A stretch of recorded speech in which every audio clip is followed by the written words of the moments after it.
कैसे हो प्यारे बच्चों। उम्मीद करता हूँ आप लोग बहुत अच्छे होंगे। मैं शिवम शुक्ला आपके अपने प्यारे से खूबसूरत यूट्यूब चैनल पर विजन कोचिंग क्लास में स्वागत करता हूँ। तो आज क्लास 11 का हम लोग का तीसरा लेक्चर है, चौथा लेक्चर है, जिसमें हम पढ़ने जा रहे हैं डायमेंशन एनालिसिस का यूज। भाई कोई चीज पढ़ते क्यों है? यूज करने के लिए। अच्छा तुम पढ़ते क्यों हो? स्टेबिलिटी पाने के लिए, स्टेबल होने के लिए पढ़ाई करते हो ना। तो यहाँ ध्यान दो, पहला हमारा जो यूज है to stabilise relation between related physical quantity. हम फिजिकल क्वांटिटी, जैसे देखो कोई फिजिकल क्वांटिटी है वो कई चीजों पर डिपेंड करती है। सपोज आप भी कई चीजों पर डिपेंड करते हो। पढ़ाई करने के लिए आप किताबों पर डिपेंड होते हो, पढ़ाई के लिए कुछ पैसे की जरूरत होती है तो फैमिली के ऊपर डिपेंड होते हो, कुछ नहीं समझ पे आता तो टीचर पर डिपेंड होते हो। इसी प्रकार कोई भी फिजिकल क्वांटिटी कई फिजिकल क्वांटिटी पर डिपेंड होती है। मान लो डिपेंड होते हो, इसको मानना पड़ेगा आपको। यहाँ पर देखो, let any physical quantity Q depends other physical quantity. मैंने माना कि एक फिजिकल क्वांटिटी क्यू है जो कई अन्य फिजिकल क्वांटिटी जैसे यम पर, एन पर और आर, ये तीन अन्य फिजिकल क्वांटिटी है, तो ये डिपेंड करेगी तो उनका पावर भी तो होगा। तो मैंने मान लिया कि यम के पावर ए पर डिपेंड करती है, एन के पावर बी पर डिपेंड करती है, आर के पावर सी पर डिपेंड करती है। तो हमारी जो फिजिकल क्वांटिटी क्यू है वो क्या है? Proportional M power A, N power B, R power C. तबियत नहीं सही है हमारा, फिर भी हम मेहनत कर रहे हैं, तो तुम लोग भी पढ़ाई में मेहनत करो। याद रखना, जब तक तोड़ेंगे नहीं जब तक छोड़ेंगे नहीं, ये होना चाहिए। तो यहाँ पर दो क्यू बराबर क्या हो जाएगा? प्रोपोर्शन हटाएंगे तो एक कांस्टेंट लिखेंगे, M power A, N power B, R power C. ये कांस्टेंट जो होगा ये डायमेंशन लेस होगा। क्या होगा बेटा? डायमेंशन लेस कांस्टेंट होगा। डायमेंशन लेस कांस्टेंट है। ये ऐसा कांस्टेंट होगा जो डायमेंशन लेस होगा। अब आपको रिलेशन बनाने के लिए सबसे पहले आपको ये करना पड़ेगा। आपको क्वेश्चन कैसे देगा? वो आपको क्वेश्चन देगा कि एक फिजिकल क्वांटिटी क्यों है जो अन्य फिजिकल क्वांटिटी पर डिपेंड करती है, तो इनके बीच में ही क्वेश्चन क्या होगा। तो आप सबसे पहले लोगोगे कि माना वो फिजिकल क्वांटिटी क्यों है जो उस फिजिकल क्वांटिटी से m दे दिया, तो m के पावर a पर डिपेंड करेगी, n के पावर b पर डिपेंड करेगी, r की पावर c पर डिपेंड। तो आप फिर इसको ऐसे लिखोगे, समझ गए? फिर प्रोपोर्शन हटाते तो एक कांस्टेंट लगाते हैं। यहाँ का जो कांस्टेंट है वो क्या है? डायमेंशन लेस कांस्टेंट है। क्या है बेटा? डायमेंशन लेस कांस्टेंट है। तो इतना नोट करो आप लोग, इतना नोट करो।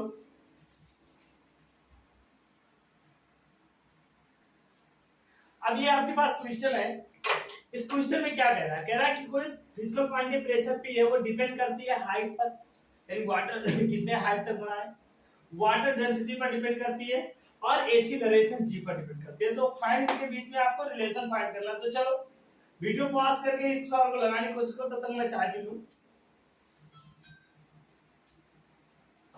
यहां ध्यान दो, चलो हम लोग इसको सॉल्व करते हैं। तो क्या करें, आज थोड़ा सा तबीयत सही है तो चाय पी के भी पढ़ा रहे, लेकिन तुम लोग पढ़ाई कर नहीं रहे हो। चलो आप कुछ भी कर लो, हमें नहीं पढ़ना है ना। अरे पढ़ लो बेटा, नहीं तो वो नहीं मिलेगा जो तुम चाहते हो, जिसका सपना देख के बैठे हो ना, वो मिलने वाला नहीं। तो यहाँ पर देखो, मैंने मान लिया कि P, तो कैसे बनेगा? लेट, मैंने मान लिया let P depend, P depend करती है, डिपेंड्स, मैं मान लेता हूँ P डिपेंड करती है H के पावर A पर, रो के पावर B पर, एंड G के पावर C पर डिपेंड करती है। तो इसको हम कैसे लिख देंगे?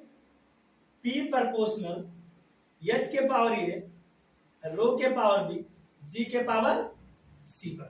अब समझ गए ना? तो प्रोपोर्शनल हटाएंगे तो एक कांस्टेंट लिखेंगे, P बराबर क्या हो जाएगा? K H power A, rho power B और G पावर C। अब देखो यहाँ से कितना इंपॉर्टेंट, ये कितना यूजफुल है, ये मैं आपको बताऊंगा।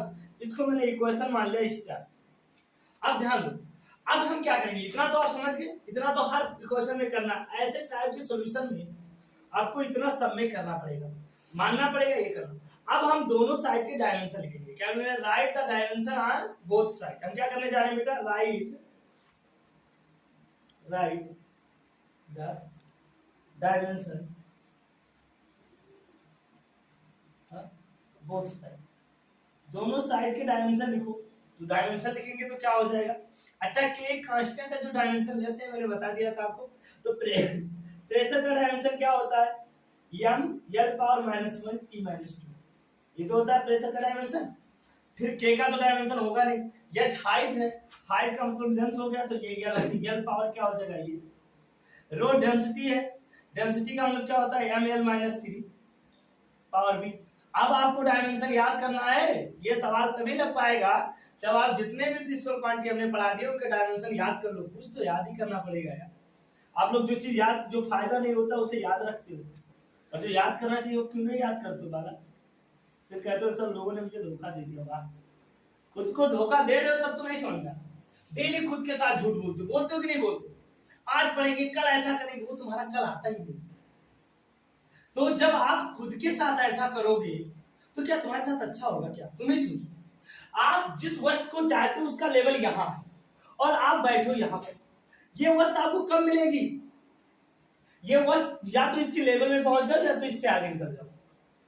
अगर आप इसके लेवल में नहीं हो तो ये वस्तु आपको कभी नहीं मिलेगी, सिर्फ और सिर्फ आप ब्लेम देते रहोगे, आप कोसते रहोगे कि यूसुफ ने आपके साथ गलत किया है। और वो बच्चे जो रात दिन एक करके पढ़ाई करते हैं तो उनके साथ गलत करेगा क्या, इसमें इतनी आसान नहीं है कोई चीज पाना। हाँ, मेहनत करना पड़ेगा कंटिन्यूअस, ऐसा नहीं है कि एक ही दिन में सब कुछ हो जाएगा, लेकिन हाँ एक दिन जरूर। अगर आप लगातार प्रयास करते हो, देखते हो छोटी छोटी बूंदों के बारिश से अच्छे अच्छे शहर डूब जाते हैं, लगातार बारिश, याद रखना इस बात को। अब यहां मैंने डायमेंशन लिखा, तो चलो यहां ध्यान दो आप, यम यल माइनस 1 टी माइनस 2। अब यल कहां कहां है, यहाँ यल पावर ये है, यहाँ यल पावर माइनस 3 भी हो जाएगा, यहाँ यल पावर सी, तो एक साथ कर दो, यल पावर ये, यम power B, L power minus 3 B और यल पावर सी और टी पावर माइनस 2 सी। इतना आप लोग नोट करो, पहले इतना नोट कर लो, नोट करो इतना।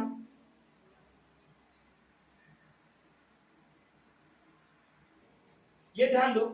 अब यहां पर हम क्या करेंगे, इसको ऊपर लिखेंगे तो यम यल पावर माइनस 1 टी माइनस 2 ये हो जाएगा। यहां पर देखो यल पावर ये है, L power minus 3 B L power C, तो इसको लिख सकते हैं L power A plus C minus 3 B, ऐसा लिख सकते हैं। यम पावर क्या है, यम पावर केवल बी है।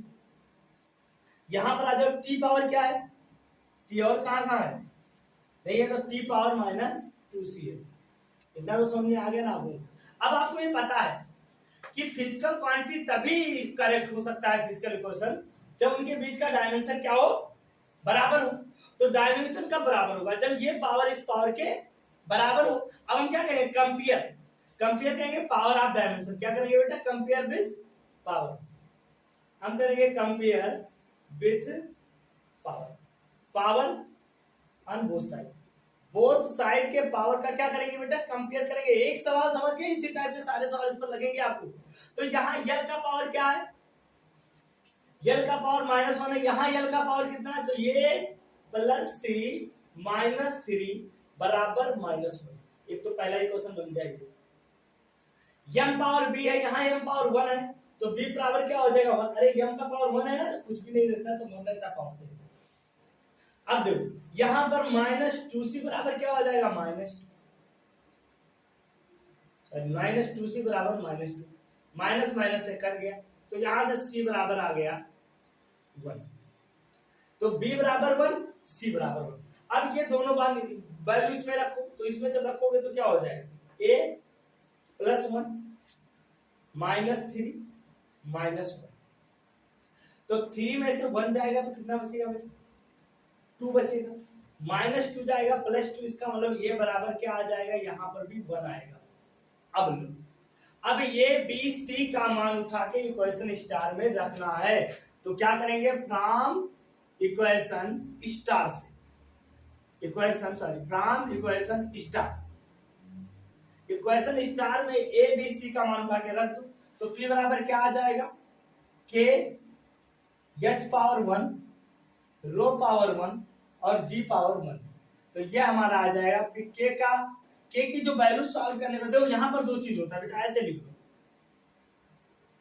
यहां पर भी आपका इक्वेशन सही है, बस आ गया रिलेशन, लेकिन यहां पर जब प्रयोग किया गया के का वैल्यू जो होता है, यही तो इसकी लिमिटेशन है, इसकी डायमेंशन यूज का यही लिमिटेशन है कि के को नहीं बता पा रहा है। इसको इक्वेशन हम किससे निकालते हैं, प्रयोग के द्वारा निकालते हैं, तो के की वैल्यू यहाँ पर जब प्रयोग से निकालते हैं तो के की वैल्यू 1 हो जाती है। तो यहाँ पर P बराबर क्या आ जाता है बेटा, P बराबर आता है H रो जी। ये आपका आ गया। देखो हमने इक्वेशन स्टेबलाइज कर दिया। तो डायमेंशन का यूज है। हाँ यहाँ लिमिटेशन है, केवल के लिए लिमिटेशन, आप यहीं तक लिखोगे तो सही। अब कुछ बच्चे कहेंगे सर के का वैल्यू नहीं पता, तो कोई बात नहीं, आपका इक्वेशन यहीं पर सही है। कुछ समीकरण के वैल्यू आपको याद हो जाएंगे, जैसे आप पढ़ते चलोगे आगे यूज होता रहेगा तो याद हो जाएंगे। इसको नोट कर लो आप लोग, तब तक हम भी चाय पी ले आज। यहां पर देखो हमें इस इक्वेशन को प्रूव करना है। क्या करना है? इस इक्वेशन को, अच्छा लग रहा है ना? इस इक्वेशन को आपको प्रूव करना है, तो ध्यान दो। क्वेश्चन को पहले आप पढ़ो। इसमें कह रहा है कि it has been observed that velocity of ripple waves produce in water. Water में जो वेव्स उठती है, नहीं वेव्स क्या है? डिस्टरबेंस है। वेव्स क्या है? डिस्टरबेंस होता है। ऐसे ऐसे उठता है ना वेव्स, तो डिस्टरबेंस होता है जिसमें एनर्जी ट्रेवल करता है। एक पार्टिकल दूसरे पार्टिकल को क्या देता है? एनर्जी ट्रेवल कराता है। यानी आप देखो, आप जब पानी में कोई कंकड़ देखते हो ना तो रिपल बनता है। आप देखते हो कि लगता है, तुमको लगता है कि वाटर के पार्टिकल मूव करते, नहीं। एक वाटर का पार्टिकल दूसरे वाटर के पार्टिकल को क्या करता है? एनर्जी देता है। तो वो जो आपके हाथों में जो कंकड़ था, जो उसकी काइनेटिक एनर्जी थी, जब वो वाटर में गिरा तो उसने पूरी एनर्जी वो डिस्ट्रीब्यूट कर दिया। अब वो उसको क्या कर रहा है? एक पार्टिकल दूसरे को, दूसरा तीसरे को ऐसे देता है तो रिपल बनती है। तो उस रिपल की वेलोसिटी कह रहा है कि वाटर में जो रिपल वेव बना है उसकी वेलोसिटी भी डिपेंड किस पर करती है? वेवलेंथ पर, डेंसिटी ऑफ वाटर पर और सरफेस टेंशन पर। तो हम मान लेंगे लेट, हम फिर वही फार्मूला लगाएंगे। रुक जाओ यार, इसको पिला लेने चाहिए, ये भी भूखा है। अब यहाँ पर देखो, भूखा हो जाता है लेट, क्या बात है? तुम सभी लोग भूखे हो गए हो क्या? अब यहाँ पर देखो लेट, अरे ये बैठे इनका रिपल वेव है अभी। तो चलो लेट द वेलोसिटी, मैं मान लो वेलोसिटी इसका किस पर डिपेंड करता है बेटा? वेलोसिटी भी डिपेंड्स, मैं मान लेता हूं इसकी वेलोसिटी भी जो डिपेंड करता है वो lambda power A comma density rho power B और surface tension S and surface tension S power C पर डिपेंड करता है। तो हम इसको क्या लिख सकते हैं बेटा? बी प्रोपोर्शनल लैम्डा पावर ए रो पावर बी और सरफेस टेंशन पावर सी। इसको ऐसे लिखेंगे। जब प्रोपोर्शन हटाते हैं तो क्या लगाते हैं? कांस्टेंट लगाते हैं। बी प्रोपोर्शनल हो जाएगा के लैम्डा पावर ए रो पावर बी और एस पावर सी। इसको इक्वेशन मान लो स्टार, स्टार ही मानो। तो लोग स्टार होगा, डबल स्टार लाना है तुम्हारे ऊपर। अब ध्यान दो, डबल स्टार, हाँ सही कहा। यहां पर ध्यान दो, अब हमें डायमेंशन सबके पते होंगे चाहिए। तो वेलोसिटी का डायमेंशन चाहे जो भी वेलोसिटी हो यार, वेलोसिटी कुछ भी हो, सबका डायमेंशन एल माइनस होगा। तो सबके पहले डायमेंशन लिखो। बी का डायमेंशन क्या होता है? एल माइनस वन होता है कि नहीं होता है? भाई बहन बताओ, होता है कि नहीं होता है? नहीं यार बच्चों बताओ। अब यहाँ पर तो रो क्या होगा? रो का डायमेंशन डेंसिटी है, डेंसिटी रो है, तो रो का डायमेंशन क्या होगा?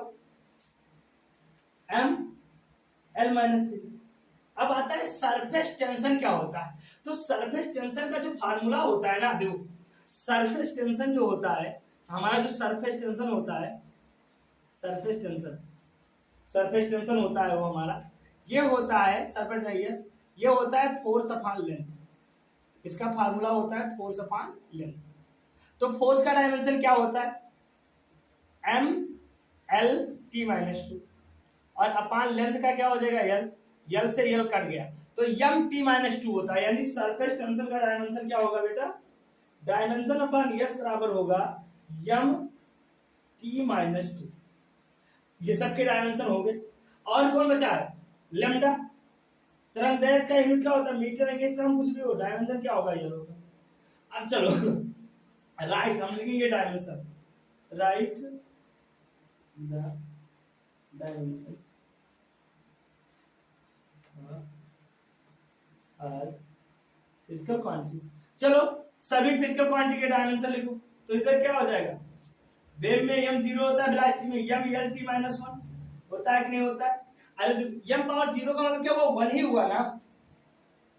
नहीं निकलेगा नहीं टॉपिक इतनी आसानी से, तुम लोग सोचते हो टॉपिक निकाल देंगे नहीं, यहाँ पर देखो m का पावर 0 क्या होता है, LT माइनस 1 को लिखेंगे तो m पावर 0 यानी m नहीं होता है इसमें।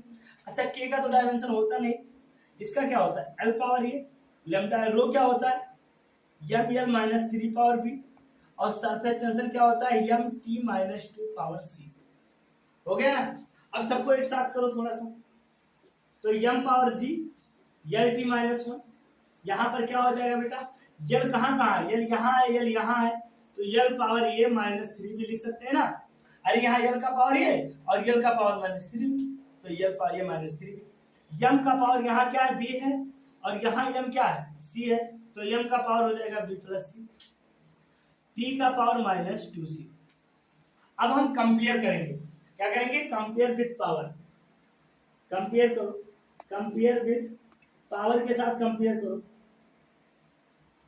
जब कंपेयर करेंगे तो यहां ध्यान दो, यहां लिख सकते हैं कंपेयर करो तो m का पावर b प्लस सी है, यहाँ m का पावर 0 है, तो b प्लस सी बराबर क्या हो जाएगा 0, b प्लस सी बराबर 0 हो जाएगा। यहाँ l का पावर a माइनस 3 भी है, यहाँ l का पावर 1 है, तो ये माइनस 3 भी बराबर 1 है ना। इतना तो आपको समझ में आ गया, नहीं आ गया तो भी बोल दिया करो आ गया, थोड़ा संतुष्टि मिलती है मुझे। हाँ अब यहां पर देखो, फिर ध्यान दो, t पावर माइनस 2c है, यहाँ t का पावर माइनस 2c है, यहाँ t का पावर माइनस 1 है, तो माइनस 2c बराबर क्या हो जाएगा माइनस 1, तो यहां से c की वैल्यू क्या आ जाएगी 1/2। ठीक है, इतना आप नोट करो, आप लोग इतना नोट कर लो बेटा अच्छे से।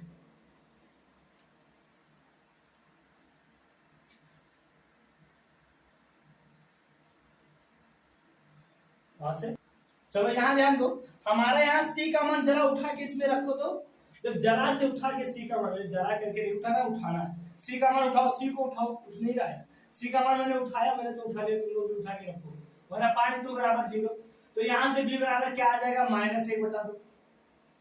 देखो पीने के बाद कितना गाढ़ा हो गया बेचारा, तो b का मान क्या आ गया 1/2, c का मान पता चल गया, b का मान, अब हमें पता करना है a का मान, क्या पता करना है a का मान, तो यहां पर उठा के a का मान रख दो इसमें, तो जब a का मान रखोगे तो ये आ जाएगा a माइनस 3b, 3b बराबर 1 है, तो a का मान उठा के रखो तो वो b का मान सॉरी, तो माइनस 3 इंटू माइनस 1/2 बराबर 1, माइनस माइनस प्लस 1, यानी यहां से ये बराबर आ जाएगा 1 माइनस 3/2, 1 माइनस 3/2, और जब इसका मान 1 माइनस 3/2 आ जाएगा तो a का मान क्या आ गया बताओ बेटा, ये माइनस प्लस हो जाएगा, उधर जाएगा तो माइनस हो जाएगा, तो ये आ जाएगा 2 1/2 माइनस 1/2, तो a का मान भी माइनस 1/2 आया और b का मान भी माइनस 1/2 आया।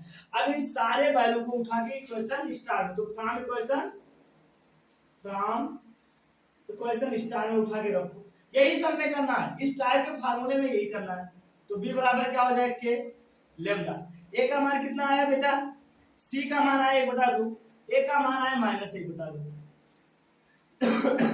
c का मान कितना आया है, c का मान आया है सॉरी a का मान हो गया लेम्डा, a की वैल्यू रख दिए, अब b की वैल्यू रखो, तो b की वैल्यू भी 1/2 है, फिर आप क्या रखोगे सरफेस टेंशन s की वैल्यू तो 1/2, इसको अगर हम लिखें तो हम कह सकते हैं देखो b प्रोपोर्शनल, यहां पर कह सकते हैं यस पावर 1/2 अपान लेम्डा पावर 1/2 और रो पावर 1/2। ठीक है, इतना नोट करो पहले आप।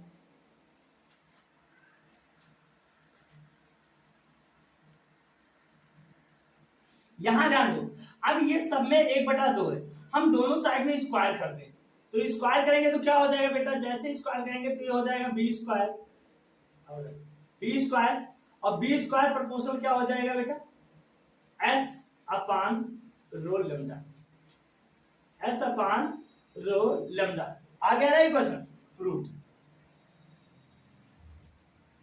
ठीक है बेटा, प्रूव हो गया। ऐसे आपको सारे इक्वेशन, इसको इस तरह के फार्मूले में अगर ऐसा इक्वेशन देगा कि रिलेशन स्टेबलाइज करो, तो आपको सब में यही स्टेप से गुजरना पड़ेगा। पहले फिजिकल क्वांटिटी किस पर डिपेंड करता है उसका पावर लिख दो, पावर लिखने के बाद उसका एक इक्वेशन बनाओगे ऐसे, फिर दोनों साइड के डायमेंशन लिखोगे, डायमेंशन लिखने के बाद उनके पावर का कंपेयर करोगे, एबीसी का मान निकालोगे, फिर उठा के रख दोगे, इक्वेशन आपका बन जाएगा। इतना नोट कर लो आप लोग।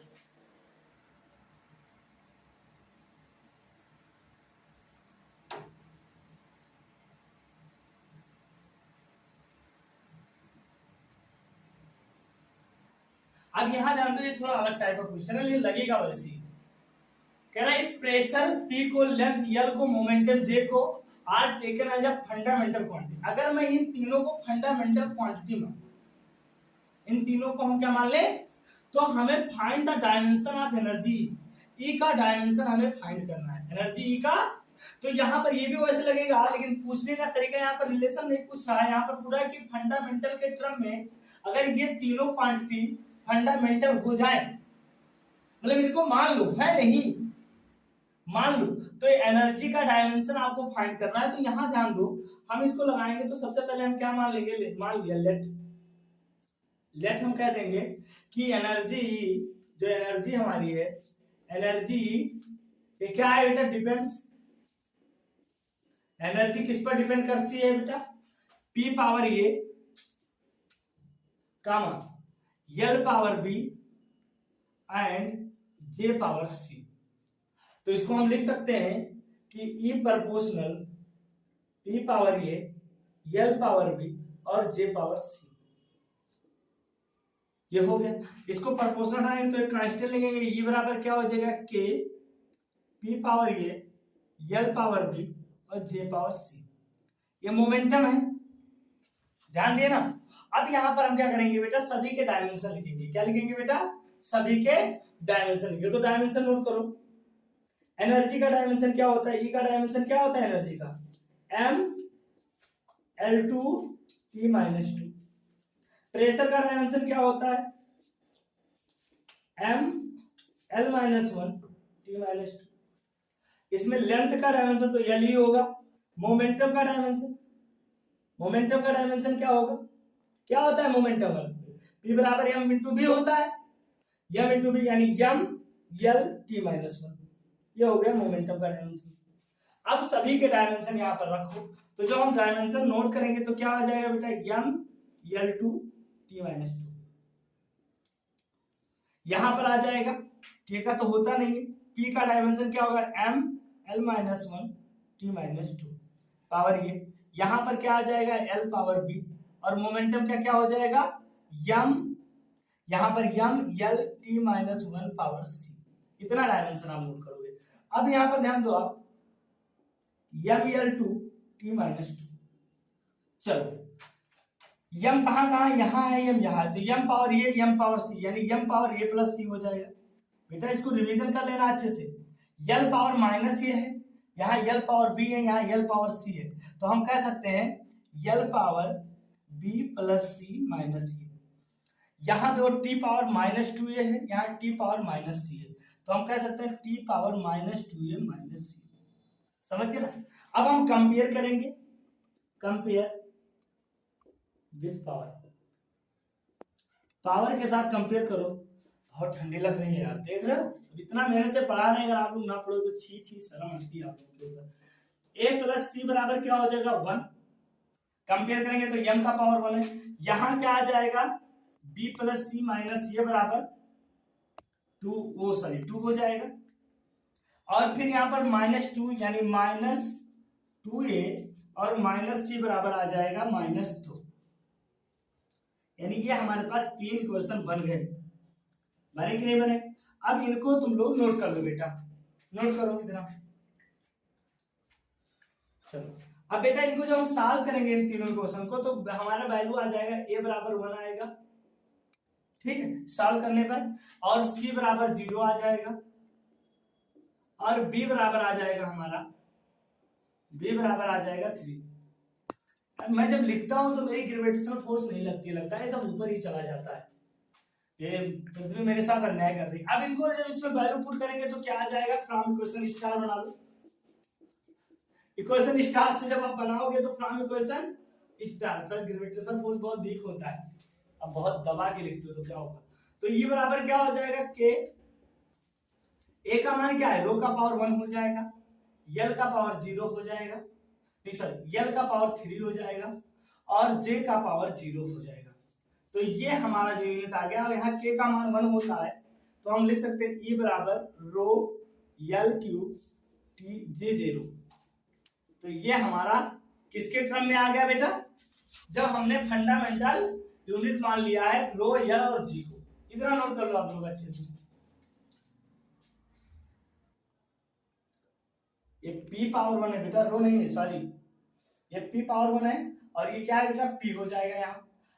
उम्मीद करता हूं कि आज आप लोगों को ये वीडियो बहुत अच्छे से समझ में आया होगा। आप लोग इसके डायमेंशन और सवाल आप एनसीईआरटी के हेल्प बुकों से लगाने की कोशिश करो, और भी आगे हम इस पर सवाल, ढेर सारे सवाल लगवाएंगे, कंपटीशन के भी सवाल लगवा ही रहे हैं। आप लोग अच्छे से मेहनत करो बेटा। एक बात कंटिन्यूटी, आपको डेली परमानेंट पढ़ाई करना है, ये बात आपके ध्यान में होना चाहिए, ठीक है। उम्मीद करता हूं आप लोगों को ये वीडियो बहुत अच्छा लगा होगा। अगर अच्छा लगा है तो खूब पढ़ते रहिए, मस्त रहिए। All the best.